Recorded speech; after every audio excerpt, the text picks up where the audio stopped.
Amen. Amen. Prenons la Bible. Galates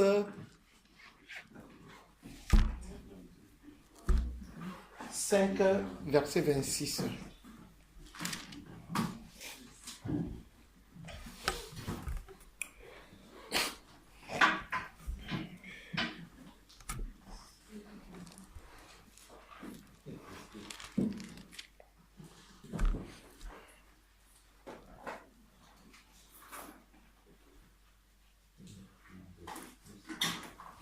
Galates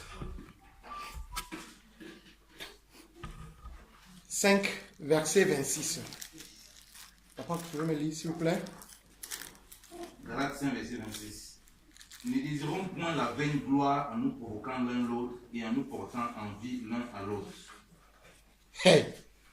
Ne soyons pas vaniteux en nous provoquant les uns les autres, en nous portant envie les uns les autres. Dieu veut nous parler de... Pour introduire cette nuit, on touche notre ego déjà. On touche notre orgueil, le manque d'humilité, le manque de maîtrise de soi. Donc déjà, on nous dit de ne pas faire quoi?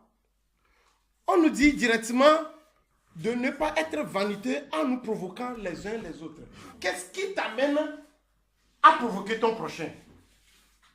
Qu'est-ce qui t'amène à te dresser contre ton prochain? Qu'est-ce qui t'amène à jurer ne jamais pardonner ton prochain? Amen. Lorsque nous sommes en route, il peut arriver que je puisse mettre le pied sur mon frère.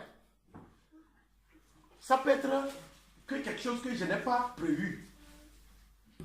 Ou bien que mon frère puisse mettre son pied sur moi. Mais, au nom de quoi je vais dire, je ne vais jamais lui pardonner. Pour moi, je vais dire qu'il m'a provoqué. Et maintenant, je vais rentrer en jeu. Et lui aussi va dire non, c'est toi qui me provoques. Et qu'est-ce que ça amène? Ça va s'enflammer. Et lorsque ça s'enflamme, entre nous, frères, qui est content? Bien-aimé. Et qu'est-ce qui est à la base de ce problème? Il y a la maîtrise de soi, il y a le manque de patience, et il y a l'orgueil qui est nourri. Le manque d'humilité. Lorsqu'on est humble, on accepte certaines choses. Lorsqu'on est humble, on s'abaisse. Lorsqu'on est humble, on tolère. Lorsqu'on est humble, on ferme les yeux sur certaines choses. Lorsqu'on est humble, on dépend de Jésus-Christ. Parce que c'est lui le modèle de l'humilité. Mais lorsque nous pensons que nous sommes pleins de nous, lorsque nous pensons que nous sommes au top, et qu'en rien, personne ne peut nous toucher, là, on sort de la lignée de Jésus-Christ. Là, on n'est plus avec Christ. Là, on se conduit nous-mêmes. Là, nous dépendons de nous-mêmes. Et du coup, c'est l'orgueil qui est notre patron. Ne nous provoquons pas les uns les autres, ne portons pas avis les uns les autres. Bien-aimés, l'envie pour nous les chrétiens. Yannick a fait, je dois faire. Marius a fait, je dois agir. Gilles a fait, je dois. Est-ce que tu es appelé là-bas? Est-ce que tu es appelé là-bas?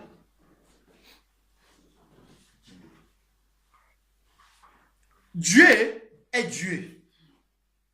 Dieu peut permettre quelque chose au pasteur Jean-Marie, mais il peut me le refuser. Mais pourquoi je vais dire, pourquoi pasteur Jean-Marie peut arriver à ce niveau et que moi je ne puisse pas? Alors je dois forcer. Tu rentres dans l'envie. Et dans l'envie, tu es exposé à toute forme de mal.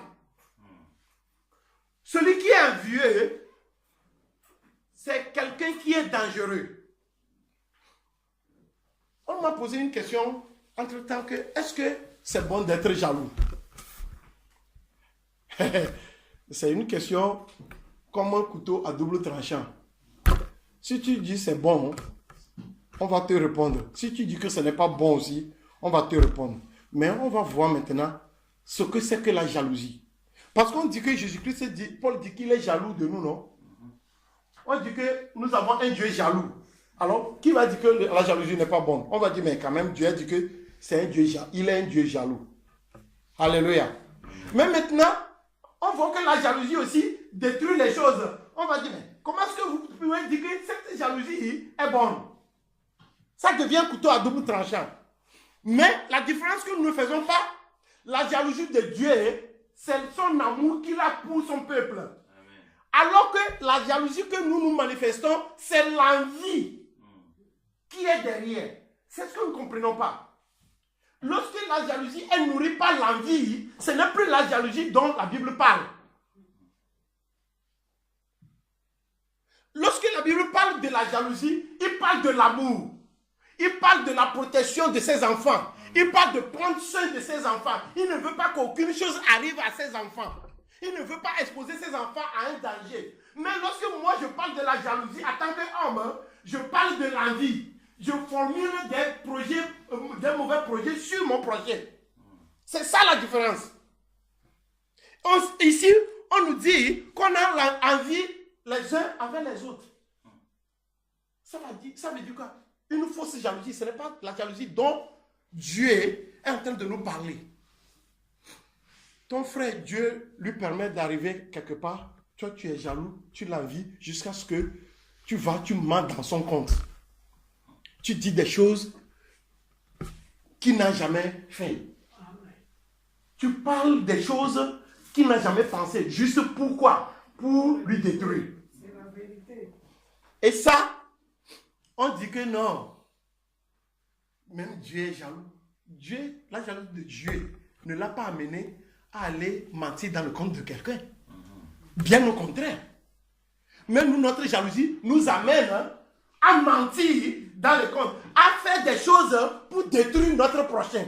Dieu, lui, n'est pas là pour nous détruire. Dieu, lui, il est là pour nous récupérer. C'est pourquoi Jésus-Christ dira, vous ne savez pas de quel esprit vous êtes animé, parce que le Fils n'est pas venu pour perdre, mais il est venu pour faire quoi? Sauver. La jalousie de Dieu nous amène à être sauvés. Amen.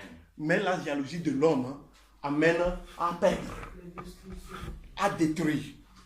Bien-aimés, cette nuit, nous allons prier pour ces genres de choses. Déjà, Galate nous dit que nous sommes envieux les uns envers les autres. Et on nous dit que nous faisons quoi aussi? Nous nous provoquons les uns les autres. Regardons Philippiens. Qu'est-ce que Philippiens nous dit? Philippiens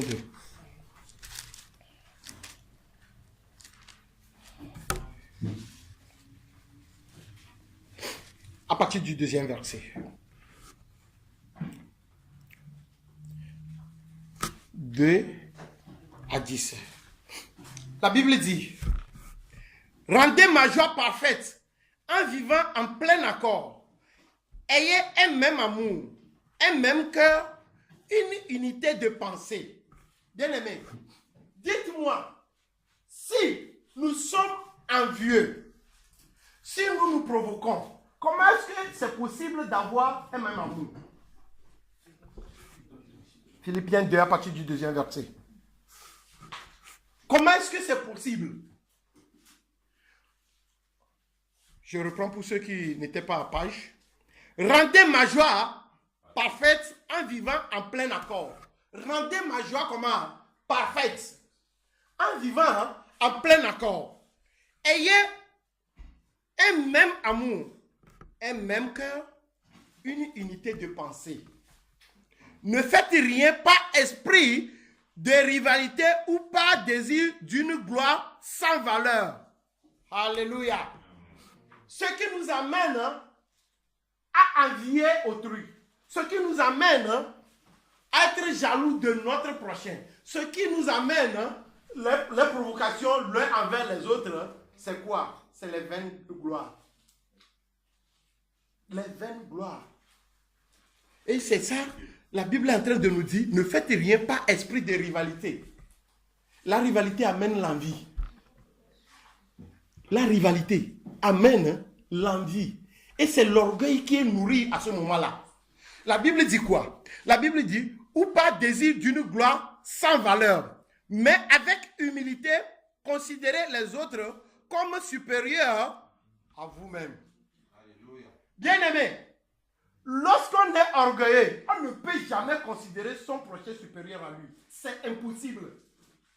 Il n'y a que l'humilité qui peut t'amener à considérer ton frère qui est supérieur à toi. Sinon, ta première réaction sera, il est qui? Est-ce que lui là aussi? Lui là aussi peut me parler? Oh. C'est qui même? Lui il est venu quand? Il est né quand? Déjà, on fait recours déjà à sa naissance. On fait recours déjà à sa famille. Je les connais, non? Ceux-là, ce sont des vauriens. Bien-aimé, un chrétien qui qualifie son prochain de vaurien, une créature de Dieu de vaurien, waouh!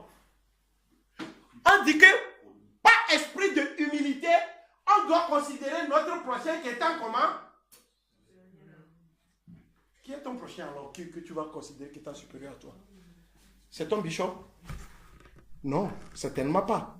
Ton prochain, c'est ton semblable. Tout ce qui t'entoure, c'est ceux-là que la Bible appelle ton prochain. Alors si ce sont ces gens-là, même tu vas avoir le respect pour le plus petit. Alléluia. Pour le plus petit même, tu dois avoir du respect pour lui. Parce que l'humilité t'amène à avoir cette attitude. Mais si on n'est pas humble, si on est nourri d'orgueil, bien aimé, l'orgueilleux pense qu'il a tout, mais il n'a rien. L'orgueil peut penser qu'il est riche, mais il est très pauvre. L'orgueil peut penser que personne, il est intouchable, mais il est nuit. Maman, on est là? Amen. Amen.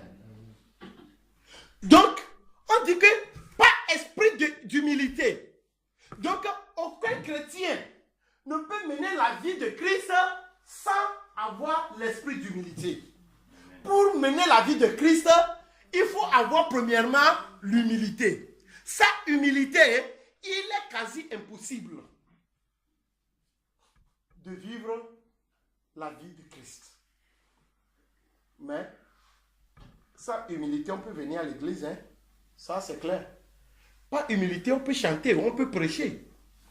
Sans humilité, on peut prêcher, on peut faire tout. Mais on ne peut jamais vivre la vie de Christ, bien-aimé. Donc, Dieu nous interpelle cette soirée-ci. Parce que nous sommes devenus, ou bien nous sommes des chrétiens orgueilleux. Nous sommes des chrétiens sans humilité. Pourtant, le modèle qui nous est laissé, c'est l'humilité. C'est l'humilité. La Bible nous dit quoi? Que chacun de vous, au lieu de regarder ses propres intérêts, regarde aussi ceux des autres. Que votre attitude soit identique à celle de qui? De Jésus-Christ. Que votre attitude soit identique à celle du pasteur. C'est ce que la Bible a dit.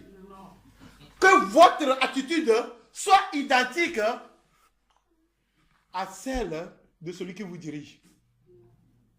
Bien-aimé, on n'a qu'un seul modèle. Un seul modèle. Un seul modèle.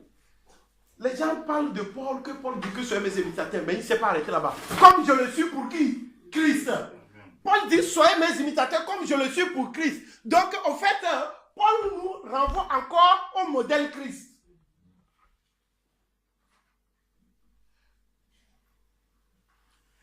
Que nos attitudes soient identiques à celles de Jésus-Christ. Alors on se pose, quelle est l'attitude de Jésus-Christ?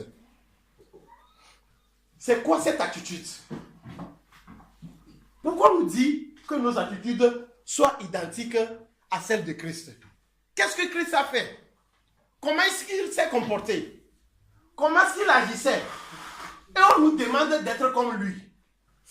Le 6e verset. Lui, qui est de condition divine. Il n'a pas regardé son égalité avec Dieu comme un butin à préserver, mais il s'est dépouillé lui-même en prenant une condition de serviteur, en devenant semblable aux êtres humains, reconnu comme un simple homme. Il s'est humilié lui-même en faisant preuve d'obéissance jusqu'à la mort. Bien-aimé, voilà l'attitude de Christ. Il est de la condition divine. Il n'a pas regardé son égalité avec Dieu. Il s'est abaissé. Il est devenu un simple homme. Alléluia. Est-ce que nous sommes là? Imaginez bien. Entre nous les hommes, un ministre n'a qu'à rentrer ici maintenant. Nous allons voir comment est-ce que ici serait. Si on dit que le ministre va venir, on lui prépare une place spéciale. Que quand même, il faut l'honorer. Mais regardez comment est-ce que le Dieu des dieux s'est dépouillé. Regardez comment est-ce qu'il s'est humilié. Regardez comment est-ce qu'il s'est abaissé. Et la Bible nous dit qu'il a usé d'une obéissance que personne ne peut expliquer.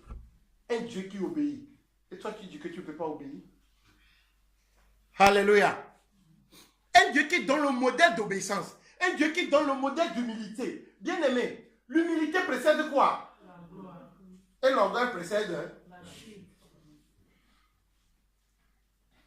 Ici, nous comprenons pourquoi nos conditions, nos attitudes doivent être identiques à celles de Jésus-Christ.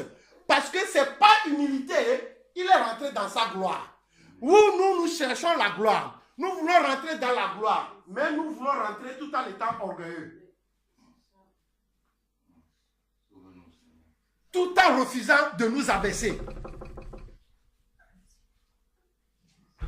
Il y a d'autres, ça fait des années qu'ils sont dans la haine.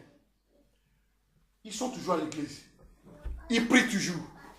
Ils font tout. Mais ils ont refusé de pardonner.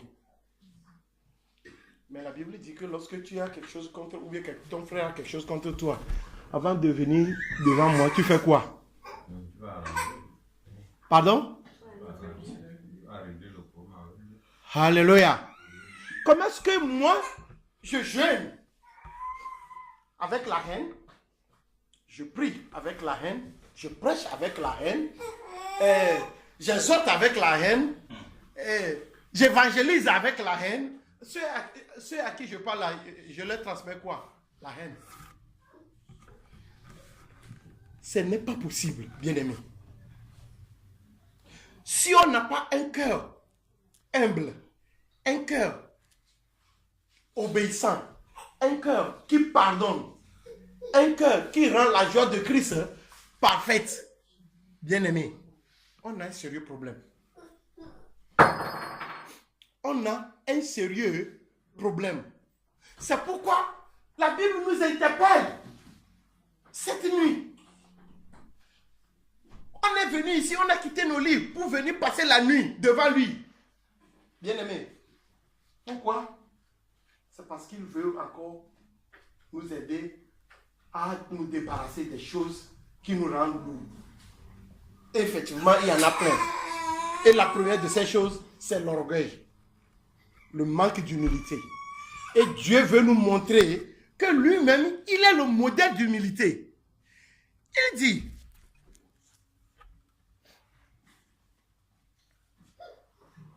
c'est aussi pourquoi Dieu l'a élevé à la plus haute place et lui a donné le nom qui est au-dessus de tout nom. Bien-aimé, cette chanson, nous aimons beaucoup. Il a reçu le nom au-dessus de tout nom. Jésus a reçu le nom qui surpasse tout autre nom. Tout genou fléchira lorsqu'on parlera de l'agneau. Toute langue confessera que Jésus a vaincu le tombeau. Bien-aimé, vous pensez qu'il s'est levé seulement comme ça pour recevoir ce nom qui est au-dessus de tout nom? il a passé par l'humilité, il a passé par le brisement, il a passé par le rabaissement, il a passé par l'obéissance. C'est ce qui lui a valu le nom qui est au-dessus de tout nom. Lorsque tu veux rentrer dans ce parvis, lorsque tu veux rentrer sur ce chemin, il faut savoir que ton outil premier, ton instrument premier, c'est l'humilité. Et je vais te dire, cette soirée, que lorsqu'on est orgueilleux, on est pauvre. Mais lorsqu'on est humble, on est riche. Amen. Alléluia. Amen. Voyons ça. Proverbe 22.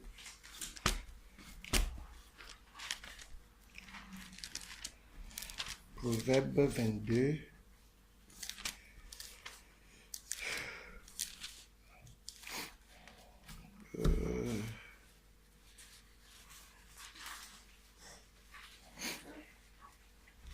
Quatrième verset. Papa Yannick, vous pouvez me lire? La récompense de la déshonnêteté et la crainte de l'Éternel sont les richesses, la gloire et la vie. Amen. Amen.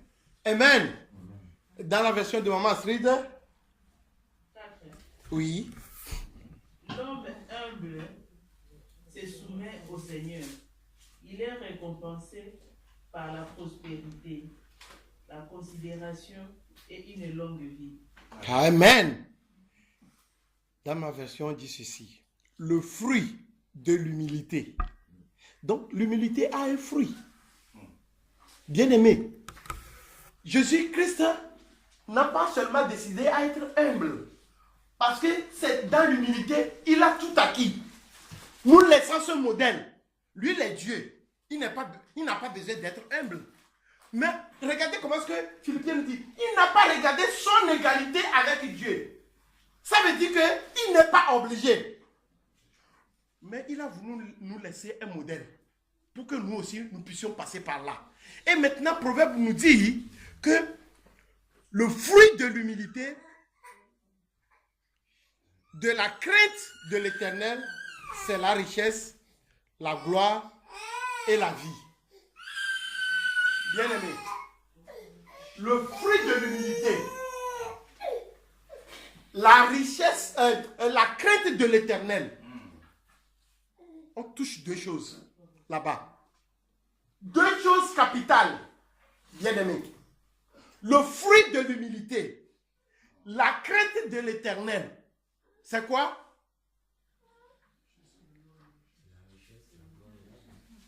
La richesse, la gloire et la vie. On dit que notre Dieu, c'est un Dieu immensement riche, n'est-ce pas? On dit que c'est ce qui lui a valu le nom, c'est-à-dire c'est ce qui lui a permis de rentrer dans sa gloire. L'humilité lui a permis de rentrer dans quoi? Dans sa gloire. On dit que Jésus-Christ est la vie. Donc nous comprenons que l'humilité et la crainte ont permis à Jésus-Christ d'avoir toutes ces trois qualités. Il est riche, il est dans sa gloire, Alléluia. et il a l'honneur.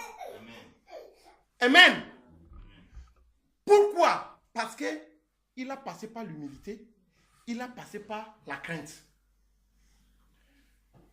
Lorsque nous aussi, on nous dit que nos attitudes doivent être identiques à celles de Jésus-Christ, ça veut dire qu'on nous appelle aussi à l'humilité et à la crainte de l'Éternel, bien-aimé. Alléluia. Sans l'humilité, sans la crainte de l'Éternel, il est quasi impossible d'avoir l'honneur, la gloire et la richesse. C'est pourquoi quelqu'un qui n'est pas humble ne peut jamais être riche selon Jésus-Christ. Amen. Tu peux être riche selon le monde et tu serais détruit avec ta richesse. Tu peux avoir l'honneur du monde, mais et le monde et toi et votre honneur, vous allez être brûlés.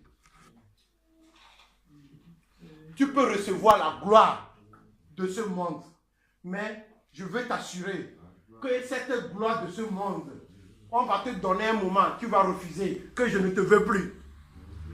La gloire même cherche place à rester. Toi-même, tu cherches place à rester. Le moment de jugement, ces choses-là, la Bible nous dit que le ciel et la terre présentes seront devant le tribunal de Dieu. Et les deux-là seront brûlés avec tous les hommes impies.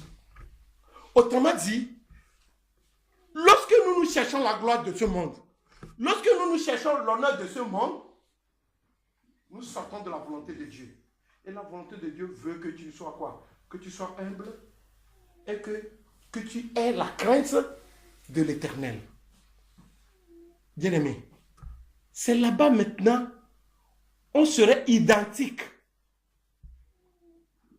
au modèle laissé. Cette nuit, nous allons prier. Nous allons prier vraiment. Supplier Dieu de nous aider. Parce que avec notre vie présente, si chacun veut rentrer en lui-même, en se voyant, si chacun veut se voir réellement, bien aimé, je peux dire que personne ne me voit, mais moi-même je me vois. Amen. Il y a beaucoup de choses, même avec ta femme avec qui tu dors. Elle ne peut pas savoir, mais quand même toi-même tu sais ce que tu fais. Et je ne te dis pas d'aller chez un prêtre catholique pour confesser quelque chose. Je te dis toi et Jésus-Christ aujourd'hui. Toi et Jésus-Christ aujourd'hui. Ouvre-toi à lui. Ce qui te gêne, ce qui est difficile à toi, la Bible te dit que si tu persistes dedans, c'est l'orgueil. Et l'orgueil va te détruire. Mais si tu t'abaisses, tu laisses poser tes problèmes, tu laisses poser tes difficultés, tu laisses poser tes faiblesses, tes manquements, il est capable de t'aider. Il est capable de faire quelque chose de spécial dans ta vie. Il est capable de te renouveler. Il est capable de former ses attitudes en toi. Parce que ce que nous voulons, c'est que nos attitudes deviennent identiques à celles que Christ a devant nous. Tu es le Seigneur des Seigneurs, oui. Tu es le Seigneur des Seigneurs, oui. Tu es le Seigneur des Seigneurs. Tu es le Seigneur des Seigneurs, oui. Tu es le Seigneur de ma vie. Tu es le Seigneur de ma vie. Tu es le Seigneur de ma vie, oui. Tu es le Seigneur de ma vie. Oh, tu es le Seigneur de ma vie. Tu es le Seigneur de ma vie. Tu es le Seigneur de ma vie. Tu es le Seigneur de ma vie. Oui, en toi nous avons le pardon. Oui, en toi nous avons le pardon. En toi nous avons le pardon. En toi nous avons le pardon. Je dis en toi nous avons le pardon. En toi nous avons le pardon. Oui, en toi nous avons le pardon. En toi nous avons le pardon. Je dis en toi nous avons le salut. En toi nous avons le salut. En toi nous avons le salut. Je dis en toi nous avons le salut. En toi nous avons le salut. Oh, en toi nous avons le salut. En toi nous avons le salut. Je dis tu es le Seigneur des Seigneurs, oui. Tu es le Seigneur des Seigneurs. Oh, tu es le Seigneur des Seigneurs. Oh, tu es le Seigneur des Seigneurs. Je dis tu es le Seigneur des Seigneurs. Tu es le Seigneur des Seigneurs. Tu es le Seigneur des Seigneurs. Oui, tu es le Seigneur des Seigneurs. Oui, tu es le Seigneur de ma vie. Tu es le Seigneur de ma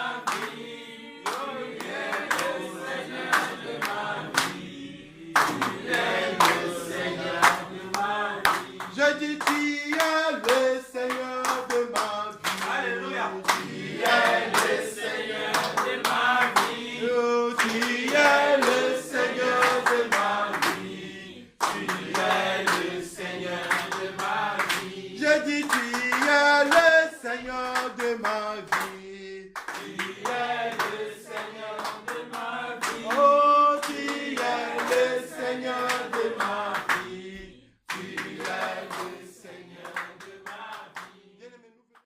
Oh Seigneur, les grèves dans lesquelles on peut se mettre, Seigneur de gloire, à cause, Seigneur de gloire, des envies. Mais ce matin encore, Papa, tu veux nous parler, Seigneur. Et tu ne cesses de nous parler. Seigneur, merci parce que toutes nos prières, tu les as exaucées, oh mon Dieu, mon roi. Et parce que lorsque nous croyons, Papa, tu as dit, si vous priez, lorsque vous croyez, vous verrez s'accomplir, ô Père. Papa, si nous croyons de ce que tu as dit dans ta volonté, ô Père, que nous sommes revêtus d'humilité, Seigneur, pour manifester toutes les richesses dont tu as parlé, ô Père. Seigneur, oui, nous le verrons s'accomplir, Père, au nom de Jésus. Amen. Père, que ton nom soit glorifié, Père, au nom de Jésus-Christ de Nazareth. Amen. Amen. Amen. Amen. Acclamons le Seigneur, acclamons le Seigneur. Alléluia. Ne dis pas Amen. J'ai un assistant. Alléluia. L'assistant va lire la Bible. Il faut qu'il se réveille. Il dort souvent un peu beaucoup. Alléluia. Que le Seigneur soit encore béni. On va partager une petite parole parce que comme on a le temps imparti, on va partager une parole et puis on va passer au sujet particulier. Moi, où je suis là, j'ai envie de prier hein, jusqu'à peut-être même 8h du matin. Bon. On va finir comme on peut finir, ceux qui peuvent partir, mais moi, je crois qu'il va rester. Alléluia. Parce que quand le temps où nous sommes là, nous devons prier, surtout avec ce qui vient devant là. Il ne faut pas s'amuser. Vous savez, une des manifestations de l'orgueil aussi, c'est que quand Dieu même nous parle de quelque chose, on se dit qu'on est tellement prêt que non, on va pouvoir supporter. Et vous savez vous-même que dans notre vie, c'est plusieurs choses qui sont arrivées comme ça. Et quand la situation arrive, on se met encore à paniquer, on commence encore à trembler. Alors que Dieu nous avait parlé. On a négligé ça, on dit non. Bon, je suis préparé, je vais pouvoir m'en sortir. Et c'est là le piège. C'est là le piège. L'orgueil a beaucoup de subtilité. C'est pourquoi, contrairement aux autres choses qu'on peut voir, où on peut facilement se débarrasser, bien aimé, l'orgueil pour s'en débarrasser, ou bien pour même voir comment se manifeste, c'est très difficile. Alléluia. On va entrer gentiment dans le message. Vous savez pourquoi? L'orgueil se nourrit de tout. L'orgueil est comme le porc. Il mange tout. Il se nourrit de tout. Il se nourrit du péché. Toutes sortes de manifestations du péché. Il se nourrit des biens que tu peux faire aux gens. Il se nourrit du mal que les gens peuvent te faire. Pour juger que donc, de toute façon, comme les gens me font du mal, alors je suis dans la vérité. Et il se nourrit donc du bien que les gens peuvent aussi te faire. Voilà pourquoi quand tu es dans le schéma de l'orgueil, que vraiment sentir de grimper dans ton cœur, avec toutes ces facettes, tu es vraiment exposé et c'est très dangereux. Alléluia. On ne peut pas parler d'orgueil si on ne parle pas de l'ennemi. C'est pourquoi j'avais l'intention de faire un message depuis là, mais je n'ai pas le temps de faire ça depuis pour mettre sur le blog là. Vous savez, on parle du statut parfait de Christ. Et papa, il a bien introduit Ephésiens 2, qui est vraiment, pour moi, c'est le point d'entrée lorsqu'on veut parler de la statue parfaite de Christ. Pas Ephésiens 2, autant pour moi, Philippiens 2. C'est le point d'entrée. Si on parle de la statue parfaite de Christ, l'ennemi qui vient singer Dieu, il fait quoi? C'est la statue parfaite de quoi? De l'antichrist. Amen. Il dit, si on parle de la statue parfaite de Christ, l'ennemi qui vient singer Dieu, il va nous amener quoi? La statue parfaite de l'antichrist. Donc ce qui s'oppose à Christ totalement, ce qui est complètement différent. Mais qu'est-ce qu'il va utiliser comme élément? Les éléments qui ressemblent à ceux de Christ, c'est-à-dire il va se camoufler. Mais derrière le fond, c'est que ça doit être totalement différent de Christ. Alléluia. Voilà pourquoi on va parler de fausse humilité, comme on dit souvent, fausse humilité, apparence d'humilité. Pourquoi la Bible va nous parler d'amour hypocrite? Vous voyez que c'est comme si c'est l'amour, mais derrière il y a l'hypocrisie. Donc derrière il y a les armes de l'ennemi. Donc c'est comme on parle souvent le Seigneur parle des faux prophètes. Ils sont en habit de brebis, mais dedans c'est des loups. Et exactement la statue parfaite de l'antichrist, c'est ça.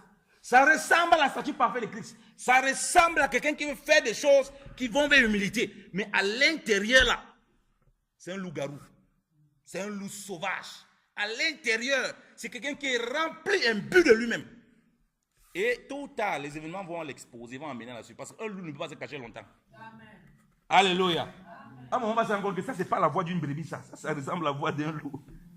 Même quand il va bêler, il va imiter les bêlements. Les autres brebis vont voir que, mais comment il a les dents bizarres, comment ses dents ressemblent aux dents. Ses dents ressemblent aux dents, mais c'est pas net, ses dents ressemblent aux dents d'un loup. Alléluia. Donc il peut se camoufler. Mais c'est pourquoi il faut qu'on revienne au départ. Vous savez, l'orgueil est toujours lié à l'ego de la personne. On parle souvent, en français, je vais dire, en français éloquent, on dit ça, non, la fierté. Pour ne pas dire le mot orgueil, ça semble un peu agressif. Non, tu as la fierté.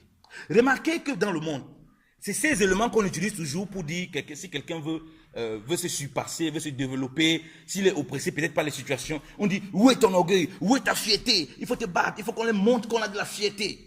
Voilà les armes que le monde utilise. Vous voyez beaucoup d'éléments dans le monde, lorsqu'il est un peu dominé par une situation, c'est ça qu'on demande d'utiliser. Et on va tout gentiment, vous allez voir où on arrive. Et c'est exactement ce que le diable a essayé de faire. Et après, il a essayé, ça l'a dépassé, il est revenu faire ça et l'homme.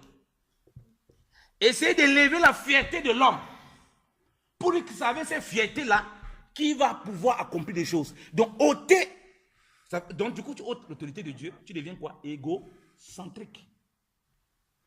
Et quand tu deviens égocentrique, ben, tout ce qui va chercher à vouloir, parce que quand on parle d'unité, il y a le rabaissement. À vouloir te rabaisser, on pourra parler de la statue parfaite de Christ, mais je vais parler vraiment de l'orgueil et ses manifestations. La statue parfaite de l'antéchrist, comme moi-même je le nomme. Et tout ce qui va chercher donc à te rabaisser, ou bien à vouloir montrer que non, au fait, baisse-toi un peu. Tu vas voir ça comme une agression. C'est pourquoi ce que papa il a touché concernant la provocation et l'envie est très important. Tout ce qui va vouloir toucher à ça, tu vas voir ça comme une agression. Et tu vas chercher à te défendre. Donc les manifestations de l'orgueil là, ce serait juste des défenses pour toi. Parce que tu vois ça comme un problème, comme une attaque. Voilà pourquoi, comme il a dit là, quand quelqu'un dit, moi je suis humble, frère, il n'est pas humble, c'est un orgueilleux terrible. Et quand vous voyez quelqu'un, on lui fait des remarques sur l'orgueil, ça le met dans un état bizarre. C'est exactement ça. Quand il reçoit un message à l'extérieur qui semble le rabaisser, il y a du coup l'autodéfense pour démontrer qu'il est quelque chose. Et nous, en tant que Dieu, ça ne doit pas être notre cas. Et malheureusement, dans cette tente Chanel, il faut être honnête. Parfois, la chair demande ça. La chair veut ça. C'est pourquoi la marche par l'esprit vient pour dominer sur la chair. Alléluia. Commençons avec Satan. J'ai dit, je ne vais pas prendre le temps, c'est une petite introduction. Commençons avec Satan. Lisons. Bon, j'ai mon frère en Christ là qui va nous lire la Bible. Donc, mon collègue Bishop, qui va nous lire la Bible. Viens te placer ici. Tu lis Apocalypse 12, à partir du verset 1. Et un grand signe parut au ciel, savoir une femme revêtue du soleil, sous les pieds de laquelle était la lune, et sur sa tête une couronne de 12 étoiles. Continue. Elle était enceinte et elle criait étant en travail d'enfant, souffrant les grandes douleurs de l'enfantement. Il parut aussi un autre signe au ciel.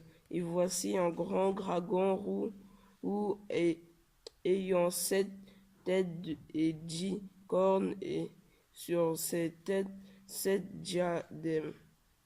Et sa queue crânée est la 3e partie des étoiles du ciel, lequel il jeta en la terre. Puis le dragon s'arrêta devant la femme, puis devant qui devait accoucher, enfant de dévorer et son enfant dès qu'elle l'aurait mis au monde. Et elle accoucha d'un fils qui doit gouverner toutes les nations avec une verge de fer, et son enfant fut enlevé vers Dieu et vers son trône. Et la femme s'enfuit dans un désert où elle a un lieu préparé de Dieu, enfin qu'on la nourrisse la 1260 jours. Continue, c'est ce qui nous intéresse. Et Et il y eut une bataille au ciel. Michel et ses anges combattaient contre le dragon. Et le dragon et ses anges combattaient contre Michel. Mais ils ne furent pas les plus forts, et ils ne purent plus se maintenir dans le ciel. Et le dragon, le serpent ancien appelé le diable et Satan, qui séduit le monde, fut précipité en la terre, et ses anges furent précipités avec lui. Continue, du dernier verset. Alors jouissent en grande voix dans le ciel qui disait: Maintenant est le salut, la force, le règne de notre Dieu et la puissance de notre Christ, de son Christ.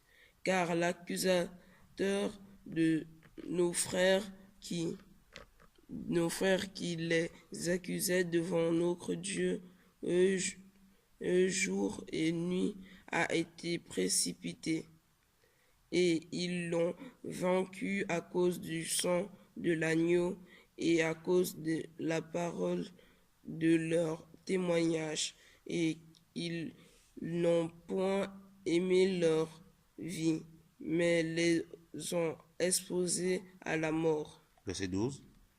C'est pourquoi réjouissez-vous, cieux, et vous qui y habitez, mais malheur à vous, habitants de la terre et de la mer, car le diable est descendu vers vous en grande fureur, sachant qu'il a peu de temps.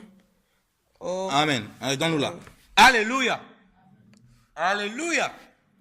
Bien aimé, je ne vais pas trop détailler ici. Je vais prendre la partie qui nous intéresse beaucoup, le verset 7 au verset 12. On dit qu'il y a une bataille.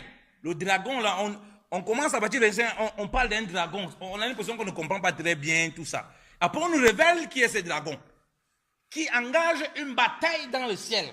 Alléluia. Il engage une bataille. Regardez ce que le Seigneur dit. Le Seigneur nous dit que personne ne peut aller en guerre s'il n'est évalué qu'avec ses hommes. Il peut gagner l'autre qui est en face. Alléluia. Ça veut dire que Satan ayant entraîné des anges avec lui, il avait mesuré, il avait calculé son plan et il croyait que c'était possible. Donc voilà une créature qui a voulu faire la guerre pour enlever celui qui est là, qui trône. Et la Bible dit que ceux qui sont dans les cieux qui se réjouissent, mais malheur à ceux qui sont sur la terre, parce qu'il va chercher à reproduire la même chose que lui a échoué. Il va essayer de produire les mêmes choses. Qu'est-ce qui peut faire qu'un homme, on est ici, on suit les médias, qu'est-ce qui peut faire que quelqu'un fait la guerre à un autre? Dites-moi. Qu'est-ce qui entraîne les guerres parmi les nations? Pourquoi on parle de l'impérialisme des gouvernements, le colon, tout ça? Qu'est-ce qui les anime? Regardez les discours, c'est plus que ça.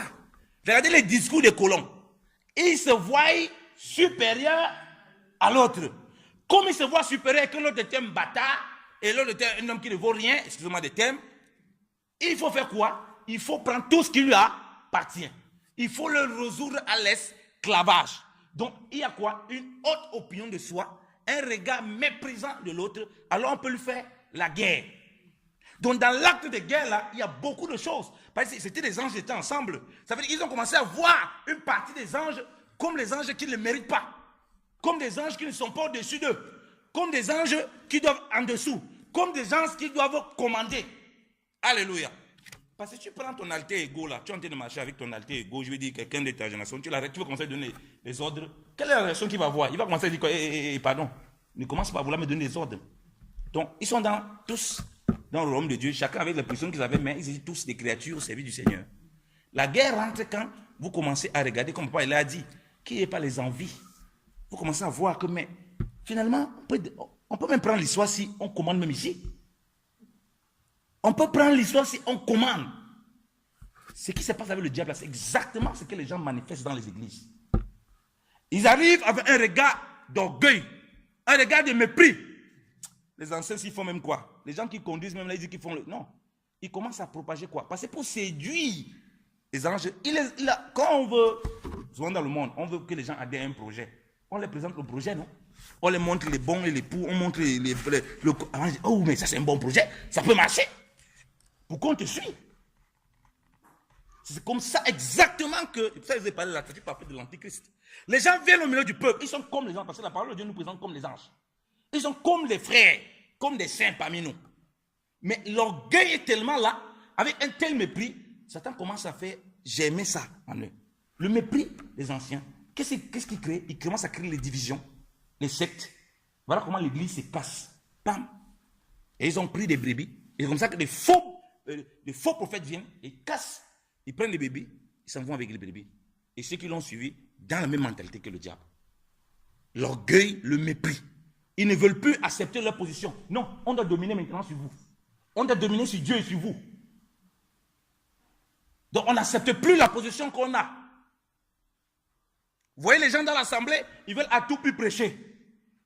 Comme je donne souvent ces exemples-là du frère qui voulait à tout prêcher dans l'assemblée pentecôtiste. Il était tellement zélé des assemblées de Dieu là. Il était tellement.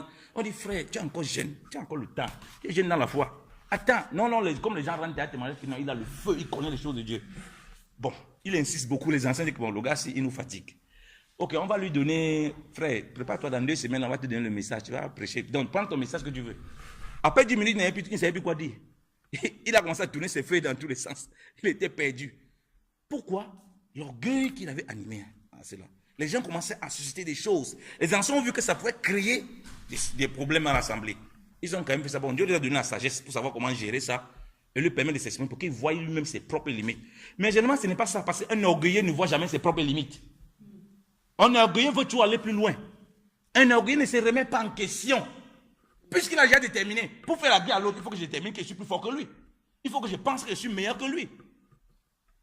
Si j'apprécie Gilles et le don que Dieu a mis en lui, je vais plutôt me réjouir de voir la position que Dieu lui a accordée, sur le plan spirituel que sur le plan physique. Alléluia. Je ne vais pas envier son bien. Mais s'il commence à envier son bien, je commence la guerre avec lui. Je veux voler les informations qu'il a. Je vais l'assujettir. Je vais me voir au-dessus de lui. Ça commence à faire quoi? Les querelles. Et quand les querelles rentrent, frère, tout ce qu'on a décrit du diable là, l'accusation, on va retourner au commencement, vous allez voir. Tous les éléments qu'on dit ici là, on va le revoir. Lorsque le serpent vient séduire, l'accusation, l'orgueil, le mépris, la prétention. Dieu a dit quoi? Que vous n'allez pas toucher, vous n'allez pas manger ça. Non, mais c'est une connerie que Dieu vous a dit là. C'est quoi ça? Non. Vous serez même comme lui-même. Donc ça veut dire que Dieu nous a créés. Au fait, Dieu a dit, on a son image, son ressemblance. On vient dire que, mais, c'est même sa ressemblance. Pourquoi nous aussi, nous ne sommes pas omniprésents, disons? Qu'est-ce qu'il raconte là? On me dit, non, tu seras comme lui exactement. Mais ça, c'est une bonne chose. Tu commences à convoiter la position de Dieu. Tu veux aussi toi-même être omniprésent partout. Quand tu ne parviens pas à voir, tu fais quoi? Tu commences à faire la sorcellerie, la magie. Tu commences à faire quoi? À combattre les gens. Quand tu ne commences pas à voir, tu dis, ah, pourquoi c'est tel autre type qui prêche? Pourquoi c'est tel autre qui prie souvent? Il faut aussi que j'ai ça. La convoitise commence à naître. Et quand la convoitise commence à naître, voilà où les démons aussi s'introduisent. Pourquoi il y a tant de faux miracles parmi les chrétiens? Dans les soi-disant chrétiens, les prophètes, les faux dons, les trucs scandaleux. Après, on se rend compte que c'était du mensonge. Pourquoi? À cause de cette convoitise, l'ennemi va proposer des choses. Parce qu'on ne vit plus dans cette simplicité. Donc, Satan a engagé une guerre. Et c'est ça qu'on porte en vie les uns les autres. La guerre commence.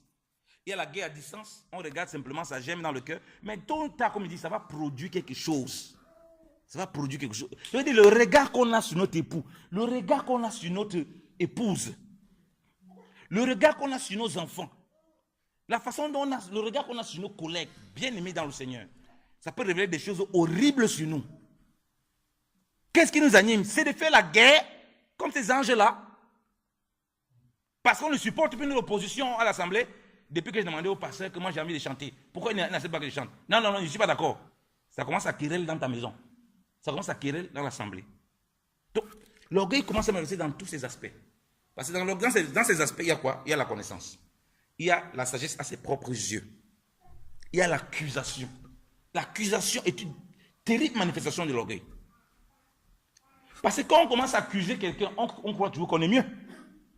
Que ce n'est pas notre faute. On rejette notre responsabilité. Alléluia. Combien de fois tu as rejeté ta responsabilité dans ton couple?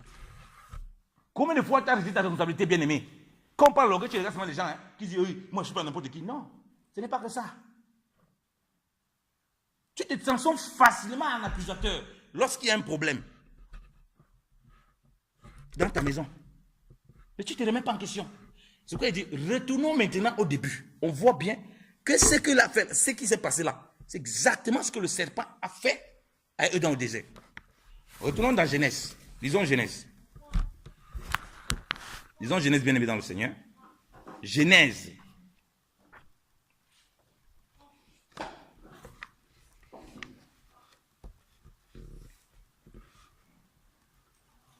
Tu veux lire?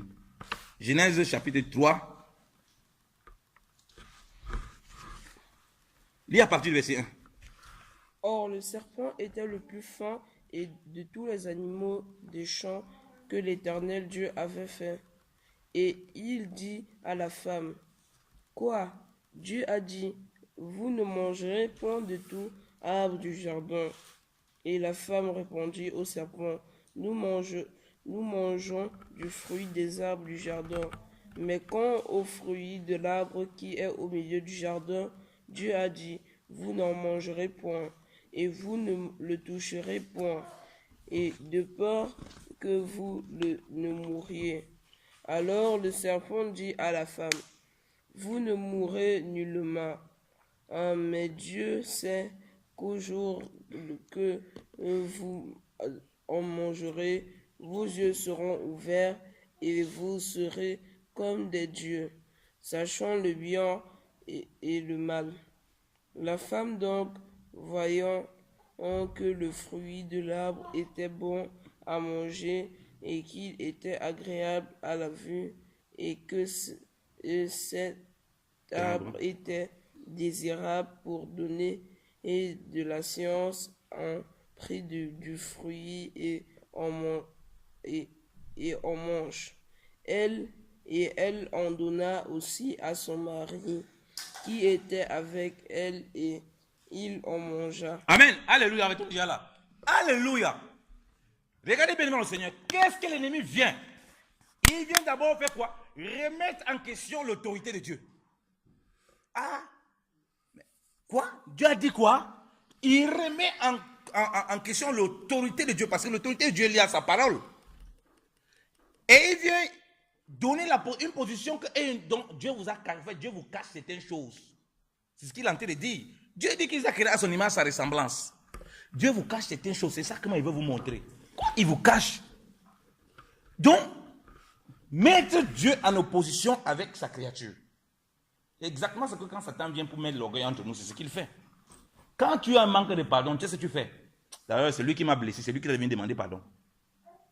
Ben c'est ça. Personne ne veut se rabaisser. Non, non, c'est lui qui m'a blessé, je ne me déplace pas. Je vais demander pardon. Je vais aller le voir pour me réconcilier. Lui, pourquoi? Pour dire que mon frère machin. Non, non, je lui ai fait comprendre qu'il est un salaud. Il faut qu'il vienne. S'il ne vient pas, moi. Vous voyez comment l'ennemi vient faire? Exactement cette position.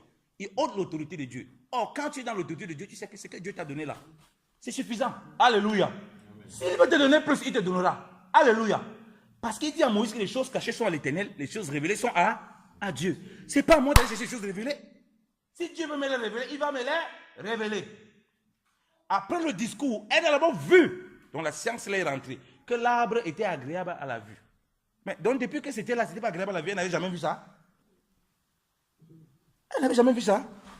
Pourquoi? Parce qu'elle dit non. Dieu vous cache certaines choses. Vous serez comme lui.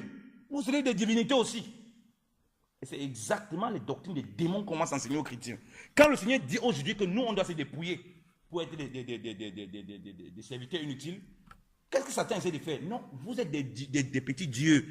Élevez-vous, des petits dieux. Vous avez un certain potentiel. Il ôte l'autorité de Dieu et ce que Dieu a fait pour nous, il ne veut pas. Il veut nous mettre dans une position où on est en conflit avec Dieu.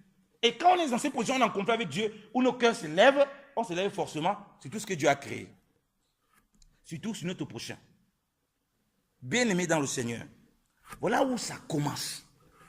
Et on va voir les dégâts catastrophiques dans la marche de ce couple. Donc Satan, en se servant du serpent, les fait comprendre que voilà une clé que je suis en train de vous donner. Quand vous allez manger ça, non, vous aurez la connaissance, la sagesse. Donc en gros, Dieu ne vous dit rien depuis. Vous serez non seulement comme lui, vous aurez aussi la même connaissance. Donc vous voyez que là-dedans, il ôte l'autorité de Dieu.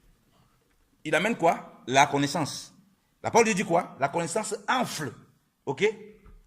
Et vous commencez à regarder à la vue. Elle ne regarde plus à l'esprit. On commence à marcher par la vue. Et vous savez que c'est un des caractéristiques les plus pervers de l'orgueil. Un orgueilleux, il juge tout le monde à l'apparence. Tout le monde à l'apparence. Il n'a même pas besoin de connaître quelqu'un à l'apparence, il a jugé. Il ne le connaît même pas. Il a condamné. Donc elle est rentrée dans la vue. Et il peut voir. C'est bon à manger. Donc on commence à identifier ce qui est bon, ce qui n'est pas bon. Donc depuis que le jardin, elle n'avait jamais vu que ce n'était pas bon, que ce n'était pas agréable à voir et tout et tout. Ça, c'est maintenant qu'elle découvre ça. C'est quand même curieux.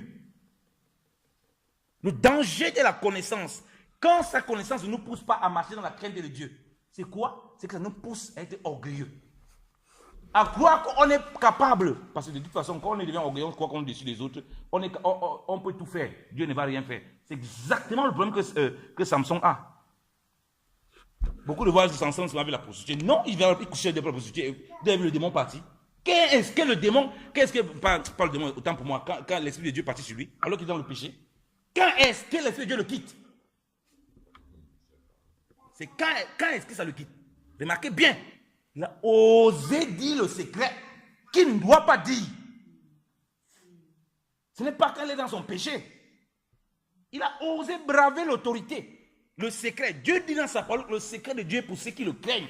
Il dit non, ici là, il n'y a plus crainte de Dieu. Je vais dire ce que c'est. Là, en ce moment, Dieu dit non, écoute, toi et moi, on ne peut plus cheminer ensemble. Parce que tu commences à ressembler à Satan. Tu suis les pas exacts de Satan. Parce que un péché qui se manifeste qu'on voit, tu peux encore te repentir. Mais là où tu pars avec l'orgueil, qui a toutes sortes de subtilités, pour sortir de là, c'est très compliqué. Voilà pourquoi l'orgueil est terrible. Quand on pense à tu pas faire les questions, on part sur le dépouillement. Quand on voit l'orgueil, on voit la ruine. La Bible dit que l'orgueil précède la ruine. Regardez-vous les thèmes que Dieu utilise. Dieu dit qu'il résiste aux orgueilleux. Mais ça fait peur quand même. Dieu n'a jamais dit qu'il résiste aux pécheurs, mais il dit qu'il résiste aux orgueilleux. Il met une mention sur l'orgueil pour faire comprendre que ici, là, ça crée quelque chose de très dangereux, une atmosphère très dangereuse où tu peux, pour sortir de là, c'est très compliqué. Si Dieu te résiste, qui peut encore t'accepter? Le péager, là, il était un pécheur. Dieu a dit que non, Seigneur, aie pitié de moi, moi qui suis pécheur. La Bible dit que Dieu l'a élevé, non? Parce qu'il s'est rabaissé. Et que celui qui se rabaisse, on voit que le pécheur, qui même dans son péché, se rabaisse, Dieu le lève. Dieu lui permet de pouvoir sortir de son péché et de pouvoir marcher en sainteté. Dieu lui permet de pouvoir le connaître différemment. Mais le pharisien qui est venu en se levant, bomba la poitrine, il est sorti comment? Rabaissé. Alléluia. Bien-aimé dans le Seigneur, quel est ton regard? Quand tu regardes les gens, quand tu regardes ton époux, est-ce que la connaissance a tellement enflé? De toute façon, moi je connais les choses de Dieu, lui il ne connaît pas. Quand moi je parle les choses de Dieu, lui dans ses terres. Ah bon? Est-ce que tu n'es pas en train de manger de ces fruits-là dont on est en train de parler là? Tu as vu que c'est bon et agréable à la vue. C'est la connaissance. Tu aimes bien ça, la sagesse, la connaissance. Tu deviens sage à tes propres yeux. Ça entraîne aussi l'accusation. On va finir par là et puis on va prier. Landry, quand tu lis à partir du verset 7. Et les yeux de tous deux furent ouverts. Ils connurent qu'ils étaient nus et ils cousirent ensemble des feuilles de figuier et se firent des ceintures. Alors ils ouïrent au vent du jour la voix de l'Éternel Dieu qui se promenait par le jardin. Et Adam et sa femme se cachèrent devant l'Éternel Dieu parmi les arbres du jardin. Mais l'Éternel Dieu appela Adam et lui dit: Où es-tu? Et répondit: J'ai attendu ta voix dans le jardin et j'ai craint parce que j'étais nu et je me suis caché. Amen, alléluia. Arrêtons d'abord là. La première question, il répond clairement. Alléluia. Adam, où es-tu? Il dit, où il est? Non, non, Seigneur, je suis ici, je t'ai entendu, j'ai fait comme ceci, parce que machin, je me suis caché. Lisons la suite, tu peux lire. Et Dieu dit, quitte à mon gré que tu étais nu, n'as-tu pas mangé du fruit de l'arbre dont je t'avais défendu de manger? Amen, arrêtons-nous là. Dieu lui pose une question directe. Vous comprenez? Dieu ne dit pas, qui t'a donné l'arbre, qui t'a donné le fruit là? Dieu dit, est-ce que tu n'as pas mangé ce que moi? Donc c'est un rapport entre deux interlocuteurs. Il n'y a pas une tierce, donc il n'y a pas une deuxième personne. Il dit, ah, c'est moi et donc moi et toi et moi. Je me suis causé avec Gilles. Gilles m'a donné son argent. Gilles vient me dire, Yannick, as-tu gardé l'argent comment je t'ai donné là? As-tu mangé du fruit dont moi je t'ai défendu? C'est à toi qu'on pose la question. Mais regardez le comportement. Vous voyez quand il veut dire que la connaissance est rentrée, l'orgueil s'est déjà installé, le mépris est déjà installé. On défie l'autorité de Dieu. Il va défier. La première partie répond bien. La deuxième partie, regardez vous-même comment il se comporte. Continue la lecture, Landry. La femme que tu m'as... Et on commence, verset 12, oui. La femme, et Adam répondit, la femme que tu m'as donnée pour être avec moi m'a donné du fruit de l'arbre, et j'en ai mangé. Amen. Alléluia. Alléluia. C'est la question qu'on lui a posée. C'est quelle réponse ça? Ça, c'est quelle réponse? On lui a demandé si une femme lui a donné le fruit. Qu'est-ce qu'il a commencé? Regardez par quoi il a commencé. Il n'a pas commencé par « j'ai mangé ». Ensuite, mais il faut qu'il t'explique comment ça s'est passé. Non. Il a commencé par des explications pour finir sur lui. Donc lui, il est une victime. Les premiers accusés, c'est qui? C'est Dieu et la femme. Vous voyez la manifestation de l'orgueil qui rentre chez l'homme. Papa, il aime donc quelque chose. Papa Yannick, tu gardes ça. Il revient, il ne trouve pas. Il me dit, mais papa Yannick, où est-ce qu'il t'est donné? Je dis, non, papa, attends d'abord.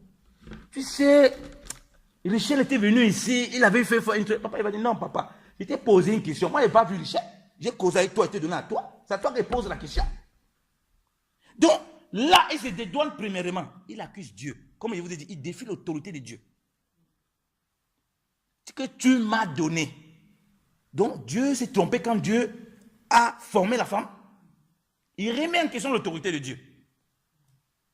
Et il accuse la femme. Alors que c'est lui qui est le chef de famille. C'est pourquoi je vous dis que lorsqu'il y a un problème dans le couple, Dieu ne va pas venir demander à la femme. Les gens aiment dire, oui, on est chef de famille, mais il vient demander au chef. Est-ce qu'il vient demander à l'épouse? L'épouse, elle aide. S'il doit venir demander quelque chose, c'est au chef. Alléluia. Les hommes n'aiment pas entendre ça, mais c'est la vérité. Tu es chef seulement quand tout va bien. Quand tout va mal, là, tu n'es plus chef. Là, tu te dédouanes. Tu dis, non, Seigneur, c'est la faute de ma femme. Mais quand tout va bien, tu dis, oh non, Seigneur, c'est moi, j'ai dirigé bien ma maison. Tu joues les champions quand ça t'arrange. Non, bien aimé dans le Seigneur. Il rejette sa responsabilité. Il a balancé sur la femme et sur Dieu. La femme fait exactement la même chose. Mais on dit, non, ne laissez pas venir m'a séduit, on va manger. Donc, chacun jette la responsabilité sur l'autre. Personne ne se remet en question. Donc, vous voyez que quand on ne se remet pas en question, de cette façon, on est dans quoi? Dans l'accusation. Voilà pourquoi je dis toujours, quand quelqu'un quitte une assemblée, la première chose qui fait commencer à mal parler de l'assemblée, il dit, mon frère, tu as besoin d'une délivrance. Il y a un terrible esprit d'orgueil. Parce que derrière l'esprit d'orgueil, là, il y a un esprit de Jézabel, un esprit de contrôle, de domination. Tu sors d'une assemblée. Tout ce que tu parlais de l'assemblée, c'est mauvais. C'est tout mauvais. Mais tu faisais quoi là-bas dedans? Toi aussi, tu es mauvais. Si tu es si mauvais, pourquoi tu parles? Tu n'es pas qualifié pour parler. Tu n'as rien appris là-bas. Il y a eu des choses pas bien, des choses bien, mais apprends à reconnaître les voies de l'Éternel. Peut-être Dieu voulait que tu passes là pour apprendre quelque chose, que tu vois certaines choses qui se passent au milieu de son peuple, mais pas pour commencer à diaboliser les gens partout, dans tous les sens. Tu te retrouves avec les chrétiens qui disent que non, les conducteurs là, ils ne sont pas supérieurs à moi. Non, ils m'apprennent même quoi. Je suis même fatigué dans l'assemblée. Voilà pourquoi, quand on vient de l'application, comme les assemblées où on donne les dates, telle personne va passer, telle personne ne va pas passer. Quand il voit que le jour là, c'est papa il est qui va passer, il dit non, moi il ne passe pas. Quand c'est papa il est, moi il ne passe pas. Il ne va rien m'apprendre là-bas. Moi je vais attendre quand c'est papa Jean-Marie qui va passer. Oh, là-bas, lui, il a le feu. Et c'est comme ça que les gens sont à l'assemblée. Ils ont trié, ils vivent dans un orgueil terrible. Seigneur, ils prient toujours, Dieu n'exauce pas. Pourquoi? Dieu dit qu'il résiste aux orgueilleux. Je vois des sœurs aujourd'hui. Oh non, mon frère, Dieu veut qu'on reste comme ça sans se marier, arrête tes conneries. Dieu veut que tu restes comme ça sans te marier. Tu me prends pour qui? Quel Dieu? Dieu dit qu'il a créé la femme pour être une aide à l'homme. Toi, tu dis que tu dois rester comme ça. Dis que c'est parce que quand les gens t'approchent, tu pues l'orgueil. Pareil pour les hommes. Tu pues l'orgueil. Tu crois que la femme, c'est un torchon que tu vas seulement écraser. Comme le Congolais dit, nyata. Et tu n'assumes pas ton rôle. Parce que même le mari qui est chef, il est obligé, il a l'obligation, si sur Christ, d'être humble. Alléluia. C'est une obligation pour le mari comme pour la femme. Vous voulez trouver les maris, il faut être humble. Vous voulez trouver les femmes, il faut être humble. Alléluia. Il faut revêtir Christ en tout. Voilà le premier couple. Quel est l'état pour nous? Quand le couple ne va pas bien, qu'est-ce qu'on fait? Est-ce qu'on s'accuse les uns les autres dans nos foyers? Est-ce qu'on ne ressent pas ce couple-là? Ou bien est-ce qu'on dit, oh chérie, vraiment on a peut-être fait quelque chose qui n'est pas bien. Viens d'abord, on prie chérie. Les gens un peu la colère de côté, les gens un peu les fâcher de côté. Viens, on prie chérie. Est-ce que c'est ce qu'on fait? Quelles sont les âmes? L'orgueil. Non, je n'ai plus parlé de toi, tu m'as énervé trop la nuit. Satan tu deviens un instrument de l'ennemi qui va te détruire toi et ta maison. Tu deviens un instrument de l'ennemi. Ils sont sortis du jardin. Mais regardez ce qui a été déposé. C'est ça qui conduit les hommes aujourd'hui. Voilà pourquoi, quand on montre l'opposition entre Christ et Satan, Christ est descendu du ciel pour sauver. Satan est descendu du ciel parce qu'on l'a chassé. Regardez vous-même le contraire. Christ est descendu du ciel parce qu'il s'est dépouillé lui-même pour sauver. Mais le diable, parce qu'il voulait rester là-bas, prendre la place, il voulait encore aller plus haut. Donc, Dieu a dit non, tu es ici là. Il a dit non, il va aller plus haut. Dieu l'a précipité. Christ, il est là. Il s'est dépouillé. Dieu a dit ok, on est au-dessus de tout, non. Alléluia. Il est au-dessus même de Dieu. Alléluia. C'est ça exactement, la statue parfaite de Christ. Vous voyez que l'ennemi essaie de singer, mais il masque cet aspect. Il veut faire ça dans nos vies, dans nos foyers. Voilà pourquoi nous devons discerner. Frère, il ne faut jamais. Comme il dit, l'orgueil se nourrit de tout. Il dit une vérité, non? Est-ce que ce n'est pas la femme que Dieu lui a donnée? Est-ce que Dieu n'a pas créé la femme? Il était seul, Dieu a créé des femmes pour être une aide. C'est une vérité. Regardez, vous voyez comment il l'utilise. À ses propres fins. Et il dit une vérité aussi, c'est la femme qui lui donne le fruit, non? C'est faux. Mais il dit dans quel but? À ses propres fins. Comme c'est pourquoi il veut dire que l'orgueil est tellement pénible. Ça se nourrit de tout. Vous voyez un prédicateur qui s'est garé complètement. Les gens veulent donner le son. Ah, homme de Dieu, Dieu m'a montré que tu sais la vérité. N'écoute pas ce que les gens disent. Ça bombe toujours son orgueil. Vous voyez comment le diable utilise. Ça bombe toujours son orgueil. Donc il ne peut plus se remettre en question. Dire, ma part de responsabilité dans quoi ici? C'est quoi? Voilà pourquoi vous allez voir quelqu'un qui dit que non. Si quelqu'un prophétise une fausse prophétie, c'est un faux prophète. Lui-même, il va donner une prophétie qui ne va pas s'accomplir. Il a demandé aux autres de se repentir. On dit, mais bon, papa, toi, tu ne te repens pas. Les autres disent, non, c'est un vrai homme de Dieu. Dans le calcul de Dieu, là, il y avait une virgule qui avait manqué. Donc lui, il est tolérable. Les autres ne sont pas tolérables. L'orgueil a commencé à l'animer. Et ce qui l'entoure anime cette atmosphère-là d'orgueil et de prétention. Parce que l'orgueilleux ne veut pas sortir de son orgueil. À moins qu'un enfant de Dieu reconnaisse que c'est un problème, que lorsqu'on a le péché rentré, on voit la manifestation de l'orgueil avec tous ces comportements. La connaissance, l'accusation. Tout le temps qu'est d'accuser. Et on dit qu'on va être délivré. Bien aimé dans le Seigneur. Ce soir, on cesse d'accuser dans les couples. On cesse d'accuser dans les familles. On apprend à reconnaître sa propre responsabilité. On s'en répand d'abord. Parce que s'il y a la poutre quelque part, c'est d'abord dans notre propre œil. Ça, c'est l'évangile de Christ. Parce qu'on peut être là, on se dit, on est chrétien, mais on est en train de, comme je dis, de courir vers la statue parfaite de l'antichrist. Où l'orgueil est devenu notre moteur et notre élément de marche. Donc ce soir, on apprend à demander pardon. On apprend à se rabaisser. On apprend à assumer aussi nos erreurs. Alléluia. On apprend à regarder les autres comme étant plus excellents, même comme ça nous dérange. Non, plus excellent parce que c'est l'humilité qui aura produit ça en nous. Ce n'est pas une question de la chair. Ne retombons pas dans ce travers. Du moins, marchons par l'esprit pour que nous puissions dominer ces choses-là. Frères, ne sont pas sages à nos propres yeux. Ceux qui sont sages à leurs propres yeux, ils vivent dans leur propre monde. Ils ont un esprit sectaire. Ils choisissent des gens dans l'assemblée qui les correspondent. Ici, on ne doit avoir pas de distinction. Je dois aimer Gilles comme j'aime mes frères, comme j'aime tout le monde. Alléluia.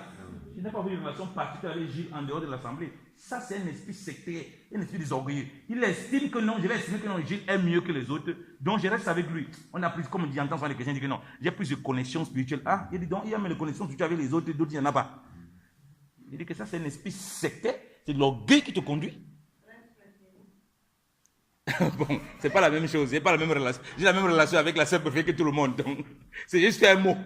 Donc, la relation, ça doit être pareil avec tout le monde. Je ne peux pas privilégier quelqu'un. Non, c'est la virgule qui s'est déplacée. C'est la virgule qui s'est déplacée, tout à fait. Donc c'est très important.